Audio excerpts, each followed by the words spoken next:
Tere taas tulemast Hortonemi aiapäeviku kanalisse. Seal aiandamisega on niimoodi, et see on üks lõputu katsetamine ja tegelikult iga aasta on erinev. Minul on küll siin aias üks tegelane, kes iga aasta mulle elamusi pakub. Ja sellepärast ma praegu ka külitan siin selle tomatitaime juures, et kuna täna on selline vihmasem ilm, siis ma mõtlesin peale tööd hoopis kasvuhoones aega veeta ja hea, et ma tulin. No ilmselgelt ei ole see eelmisel nädalal siia istutatud tomatitaim sugugi õnnelik, et ta on oma lehed keerdu lükanud ja ta on selline vilets, kuigi ma tean, et siin mullas, siia kuhu ta istutatud on piisavalt niiskust, tal on toitu ja tal on nagu väga head tingimused siin. Ja mul olid mõned taimed veel. See on ka põhjus, miks ma vahepeal toast kaamera tõin.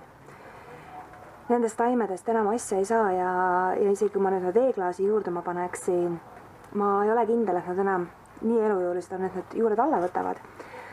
Aga mis siis on see minu sõber naksurlase vastne, et rahvas kutsub teda ka hellitavalt raatussiks, kuna tal on selline kõva keha, aga õnneks ta paistab siit substraadi taustal suhteliselt hästi välja ja ma olen täiesti kindel, et kuna tomat istutatakse, eks ole, natukene sügavamale, ma olen täiesti kindel, kui ma nüüd hakkan siit vaikselt sügavamale minema, siis ma olen täitsa kindel, et ma leian siit selle kurjategija üles. Ma vaatan nüüd siin, varre peal on näha, et teda on näritud. Nii. Ja ma tahan teda kindlasti üles leida, sellepärast, et see on küll see putukas, kelle ma kindlasti saadan teise ilma. Nii, ühe leidsin. Leidsin ka teise. Ühesõnaga, võib teha kõik õigesti algusest peale ja võib loobuda oma aias mürkide kasutamisest ja soovida, et kõigil oleks hea siin elada, et saaks koos nendega elada. Ka on mõned tegelased, kes ei saa aru, et nad, kui kiiresti sa liigud appi, et nad ei ole, nad on ületanud kõik sõpruse piirid, et isegi minusugust sellist suht, sõbralikku inimest on ka võimalik ikkagi ära pahandada.